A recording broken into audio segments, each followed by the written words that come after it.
All right, what's going on today, YouTubers? It's been a while since I've been on here and posted a video, but today we're going to do a coolant flush. Actually, we're not doing a coolant flush. We're doing a heater core flush on a 99 Ford Expedition. The heat was not coming through very well. Low heat, if not no heat at all. Either way, no heat or low heat usually indicates maybe need a heater core replacement, but we're just going to do a flush today. So I've already got the heater lines, coolant lines pulled that go in underneath the firewall here. They're not the easiest to get to, but there's two of them. So you got this one right here, which I've tucked back to get out of the way, and you've got another one right here, which I've tucked back to get it out of the way. And they go right underneath the firewall here. Now if you can see those two holes back there, but that's what they connect to. And to get them off, there's two plastic connectors that connect them in. You go back there with your hand and just squeeze on those connectors. When you find those little plastic connectors, you squeeze on them, and as you squeeze on them, you pull the hose off. And that's all you basically got to do. But just be careful when pulling the hoses off of there when you squeeze it and pull the hose off, because you got these O-rings sitting inside of there, and they go the way they go in there is you got a rubber one, then you got a plastic one, then you got another rubber one on each side.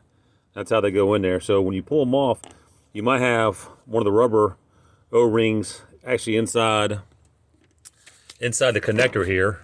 I'd be sitting down in there, so you just pull that out.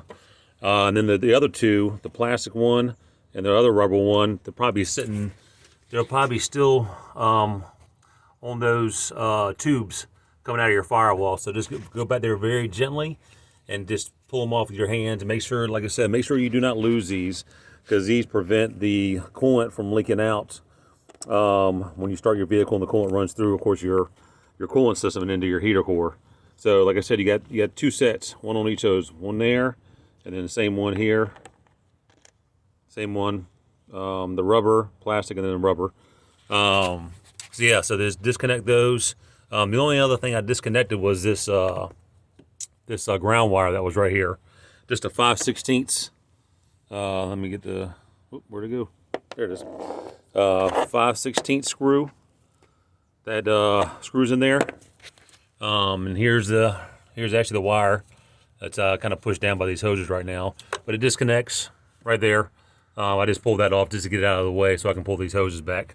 Just remember, when you go put the hoses back on there, just to line them up with those clips, those plastic clips, and make sure you put your O-rings back on. So before you put your hoses back on, put these O-rings, slide these O-rings onto your tubes back there, slide them all the way on there, and then take your actual connector hose, and then go back in there and just go in there and connect it where your plastic tabs are.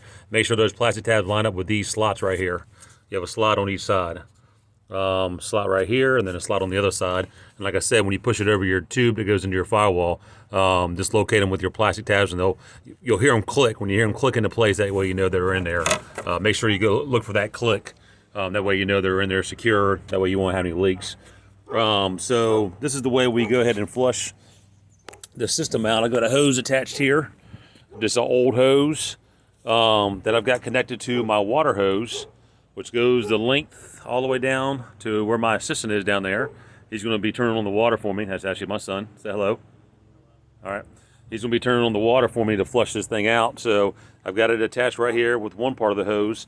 And one end of the hose will go in one side. I'm actually going to do both sides. I'm going to flush one end, and I'm going to back flush the other side. So I'm going to swap them. I'm going to go in here like so, and I'm going to attach that hose into one side of the tube, and then on the other side of the tube, I've got another hose right here that will attach.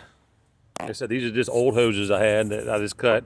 So there's the other hose that I'll attach to the other tube coming out, and then the end of that hose will go right inside the bucket here, and once he turns on the hose, it'll flush that heater core out, and I'll should see a bunch of sediments and other junk come out of there. So do this until it runs clean, until the water runs clean through there, until you see no more sediments. Get as many out as you can. That way, when you go to run your heat, you'll have a better heat coming out. So we're going to go ahead and do this. I don't think I'm going to film this.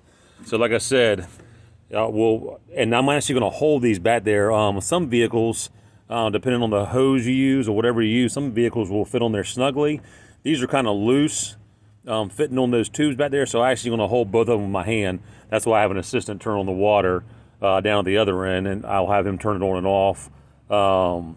You know, so they don't pop off the tube, and I got water all over inside my engine compartment here. So yeah, so I'll go ahead and attach these. We'll flush it the regular way through the tubes, and then I'll swap the hoses between the tubes, and we'll reverse flush it just to make sure we get everything out of there as much as possible until it starts running clean. Like I said, I'm not going to film all that. Biggest thing to look for is make sure that when you're flushing all this out, that you got a clear water running through there, and eventually it will. The first run probably is going to look a little rusty looking, look a little nasty, dirty, with sediments in it. That's fine. I mean, it's not fine, but that's what you're going to get out of it. So once you run that through, dump your bucket, and then run it through again until you see it start turning really clear. Like I said, you may still have a few sediments in there, but try to get as many out as you can. And like I said, once you're done, you just pull your hoses off. Like I said, if they fit on there snug, that's great. If they don't fit on there so snug and you got to hold them, that's fine too. Just go ahead and hold them. Just make sure, you know, it's flushing through the system.